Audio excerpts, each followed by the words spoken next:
For your GCSE exam, you may need to write an article within Paper 1, Section B. What better way to write better articles than reading published ones in order to get ideas and nab techniques? In this video, I will give you the opportunity to read 2 articles from the New Statesman before I annotate and analyse them in detail. Let's break down exactly what constitutes an article. Stay tuned and get a higher grade, yes, Schofield on Shakespeare.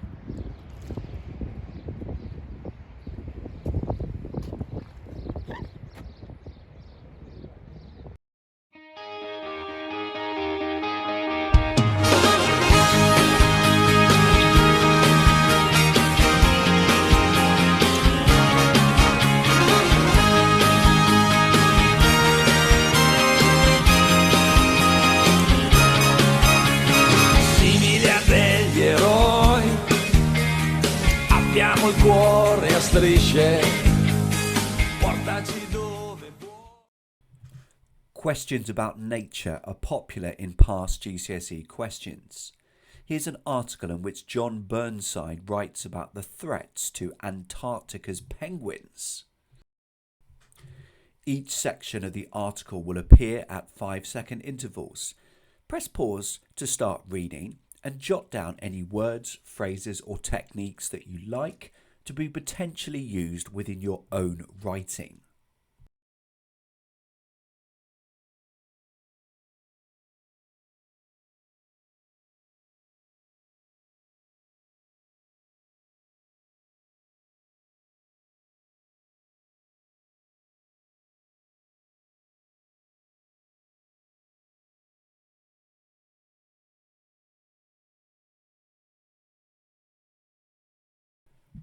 Time now for some of my observations.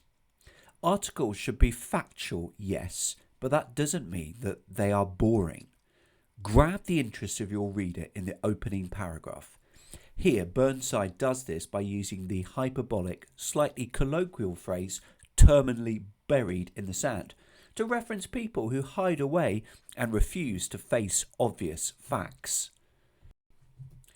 You all know that articles must contain facts and statistics, but in my experience, few GCSE pupils do this well. This particular sentence includes the name of the magazine where the research was published, Science, the date of publication, country name, comparative insight, a quarter of its birds lost compared with 1970. It then goes on to reference a second report which has a different date, is from a different source, the British Trust for Ornithology, a different country, the UK rather than the US, and gives similarly devastating figures, losing 73 million birds. I'm a big fan of tricolons or sets of 3. Here we have habitat loss, toxic farming practices, and an ever-increasing exposure to disease. This particular tricolon use provides 3 specific causes of the bird loss. Use technical vocabulary within your articles to show that you are an expert, that you really know what you are talking about. Here the writer refers to Gen 2 penguins, whatever these are. Pupils achieving the highest marks for this part of the paper use punctuation precisely and ensure sentences are consistently in complete control. Notice the commas which insert the clarifying phrase in any real sense between the subject it and the object news. Further signs here that the writer is an expert in their topic. We have skuas, kelp gulls and terns. The reader has confidence that this writer really does know what they are talking about. Make sure that you use a wider range of punctuation, so not just commas and full stops, I beg you.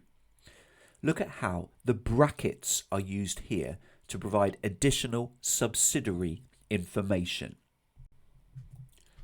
Make sure that you consistently use dates and reference relevant organisations, which of course you can make up provided that they sound realistic. Articles need quotations from experts. This particular one has been embedded seamlessly. Remember to consider paragraph length. In general, I would go for fairly short paragraphs within an article and would definitely include a short paragraph for effect. This one contains 2 sentences. However, for the purposes of GCSE, I would include a 1-sentence paragraph for effect to really show the examiner that you are crafting and varying your structure. Vary the way you introduce quotations. Vary your quotation source. Previously, we had a spokesperson for BirdLife International. Now it is Lucas Kruger's turn. The previous quotation was embedded. This one is introduced by a delicious colon. Look at how each sentence begins. Some, however, it, if. Now look back over your past articles. Does every sentence within an individual paragraph begin with a different word? You can use a circular structure for both creative writing and articles. Paragraph 1 made reference to heads terminally being buried in the sand. This is now tweaked to a future historian with their hand above the sand, suggesting a new informed consciousness about the decline of bird life. Time now for you to read another article, dear chums, pupils and subscribers. This one is about the death of Brianna Gay and includes an extended interview with her mother. Read this through now and consider how it is written. Yes, it's pause time.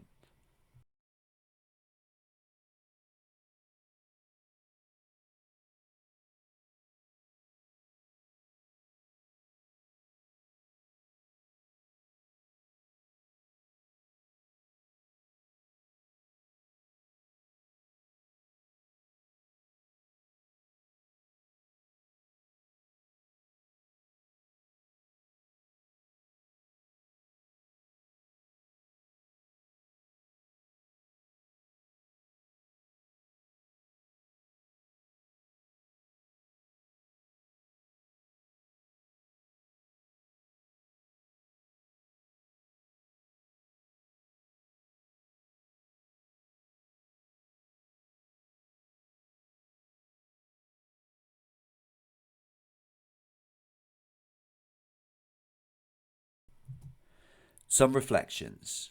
This is a feature article on an individual.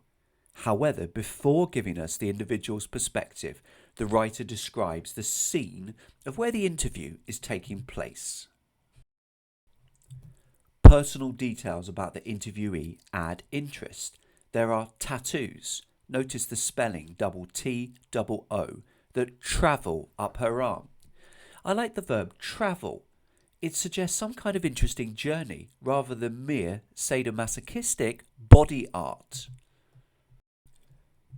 Articles must give plenty of facts and sum up key relevant events.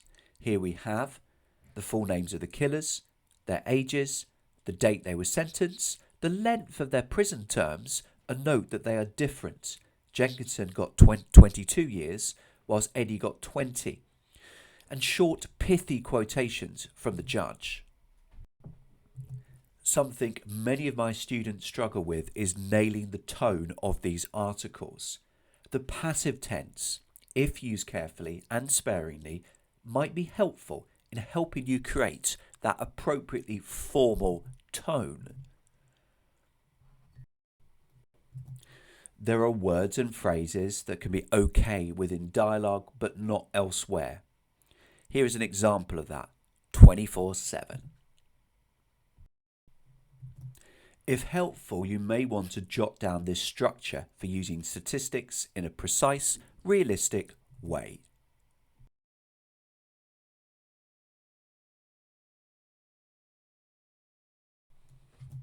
When you read, keep looking at how published writers use punctuation. Here, the phrase enclosed within dashes provide additional, interesting, relevant information. And here the colon sets up a purposeful sense of anticipation about the next step Gay would take. You need to keep giving more information and facts throughout the article.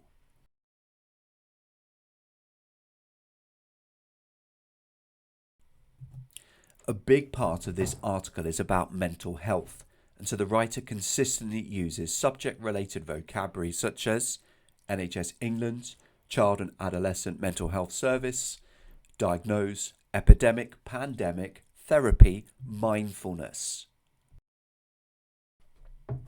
At times you should explain or define terms which the reader may not have heard of, or which is more likely will not know exactly what they mean. This is useful. Note how the writer shifts from using direct speech to speeding things up and ensuring variety with a single sentence of indirect speech at the end of the paragraph. This works so much better than merely sticking to direct speech, which might have looked like, and what about the millions of children who are already on social media? Would platforms retrospectively check the ages of existing users? Whether you are writing a letter, an article, a blog, or a speech, in this part of the exam you must vary your sentence structures. As previously discussed, this might mean varying the initial word of every sentence in a paragraph, but it should also mean length and type, i.e. whether you're using simple, compound, or complex sentences. When we think of similes and metaphors, we probably think more of narrative and descriptive writing rather than articles. But a carefully chosen simile or metaphor can provide a different illuminating perspective, as it does here in the suggestion that the internet is a little like Pandora's box in terms of what can be discovered. Make sure that your article doesn't end too abruptly. Here we have the forward-looking, purposeful final sentence from the interviewee. This has been a Schofield on Shakespeare production, helping you write superb articles for GCSE. Many thanks for watching.